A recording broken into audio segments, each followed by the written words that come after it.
It always begins the same way. With silence.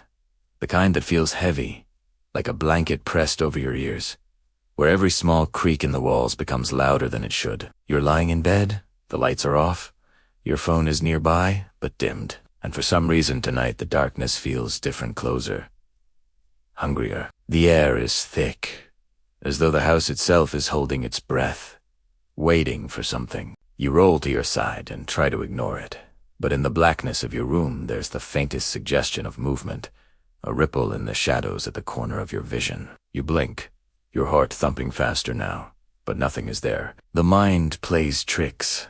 You whisper to yourself, just shadows, just the dark. And yet, you can't shake the feeling that the shadows are watching, learning the shape of you beneath your blanket. This is the beginning of what people call 5-minute horror stories that will keep you up at night, the kind of story that sounds harmless when you read it on a glowing screen but feels very different when you read the one sitting in the quiet in the dark with something unseen brushing against the edge of your awareness. Fear of the unknown, fear of what lingers in silence, is always the first step, and it doesn't let go once it has you. You try to steady your breathing, but the silence grows heavier, oppressive, as if the walls of your room are inching closer, and then you hear it barely, faintly, but undeniably a second breath.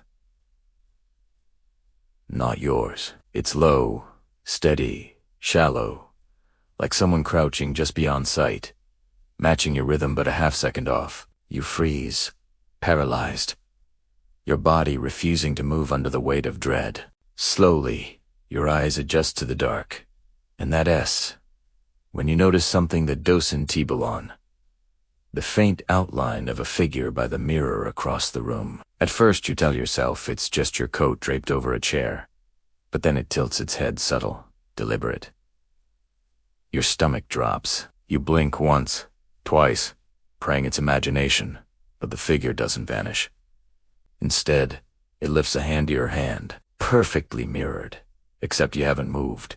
You watch, helpless, as your reflection in the mirror begins to smile while you remain frozen in horror. That smile stretches too wide, the lips cracking, teeth showing too many points of white in the darkness. You want to scream, but your voice won't come. All you can do is lie there as the mirrored version of you steps closer to the glass, pressing against it, fogging it with breath. The air in your room chills. The breath you heard before is louder now, right beside your ear. And you know without knowing how that the reflection doesn't want to stay inside anymore. You shut your eyes, clamping them tight, and whisper to yourself that it isn't real. It's just a trick of the brain. But the bed dips, as though someone sits at the edge. Slowly, the pressure shifts, creeping closer, until you feel weight settling beside you, pressing into the mattress. The whisper comes next, hot and wet against your ear. Don't open your eyes. You're trembling, nails digging into your palms, but against every instinct you peel your eyes open and the room is empty. The mirror is bare, reflecting only your terrified face. You almost laugh, relief bubbling up, until you realize something's wrong. The blanket is pulled neatly to your shoulders. You never pulled it up. And worse, in the mirror, your reflection hasn't stopped smiling. It leans closer, closer, until it whispers in sync with the room. I told you not to open them. You jolt upright, fumbling for your phone, desperate to light up the room. But when the screen flickers on, tea time reads, Las 3:03 alto m. The witching hour, and there's a missed call notification from a number you know too well. It says Mom, and your mother has been dead for years. Your hands shake as the phone begins to ring again, the same name flashing, and when you answer with trembling breath, the voice on the other end is your own, whispering, look behind you. You drop the phone, but the voice doesn't stop. It echoes around the room, overlapping, louder and louder until it becomes a chorus of yourself speaking from every corner. Behind you. Behind you. Behind you. You spin, but there's nothing, just shifting darkness.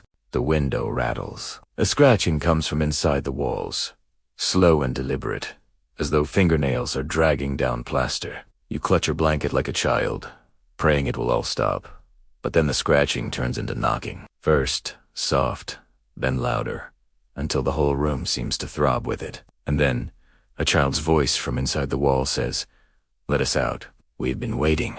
Your heart pounds so hard it hurts. You stagger back against the headboard, gasping for breath, eyes wide as the knocking multiplies one wall, then another. Then the ceiling, hands pressing against the plaster from the inside, the outline of fingers stretching the walls inward as though the house itself is swollen with things trying to claw free. You scream, covering your ears, but the sound pierces through.